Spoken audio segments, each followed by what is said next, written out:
عندي الو قالت لنا بسوي اني طبخة ربيان. اوكي، بحط فيه كركم شوي، نص ملعقة، بحط فيه فلفل اسود. اوكي، قلية خفيفة. اوكي، ناخذ وبحط فيه بابريكا. هذه الطبخة شوية حارة عندي يعني بابريكا. اوكي، بدوره وبخليه ينقلي شوي. بعد ما ينقلي الآلو شوي بضيف إليه بصل وبقليه شوية. اوكي، بخليه يذبل تقريبا هي 3 بصلات. نحط كمية وفيرة من البصل، تضيفها تطلع الطبخة تجربة. اوكي، اخليه شوية يذبل البصل ويا الآلو. وبعدين اضيف كمية من الربيان مقشر ومقطع صغار. قطعته عادة ما قطعه، بس اليوم قطعته لان ما بخلي كمية واجد من البقايا، بسويهم مقلي بالقشر يعني بالقشر ماله ربيان مقلي بالقشر، فبحط كمية قليلة. اوكي، وبدوره لما ينقلي. بعد ما يذبل شوي وينقلي شوي بخلي فيه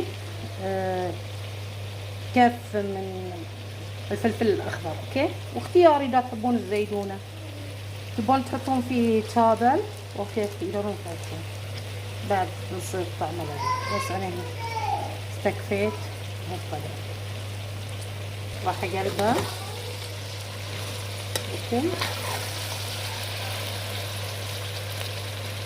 بزيد كمية البهارات اللي حطيتهم من شوي. هذا معتمدين لهم البهارات لكل الطبخة. كركم بزيد. اوكي، ما ادري ايش الالوان اللي طالعه.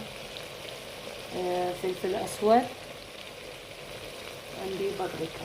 اوكي، وهذه الطبخة اوريدي سبايسي يصير لذتها انها سبايسي، فاضيفوا لها تقريبا ملعقة. اذا تخافون حار واجد قللوا الكمية. اوكي، خلي لما يتبال وينقلي كل شي ينقلي. اوكي، البصل ينقلي ويا الربيان. بعدين نضيف له معجون طماطم. بعد ما ينقلي بحط فيه معجون طماطم. اوكي، طماطمها عقب ما حطيت الصلصة ودرته بالحمصة الطماطم.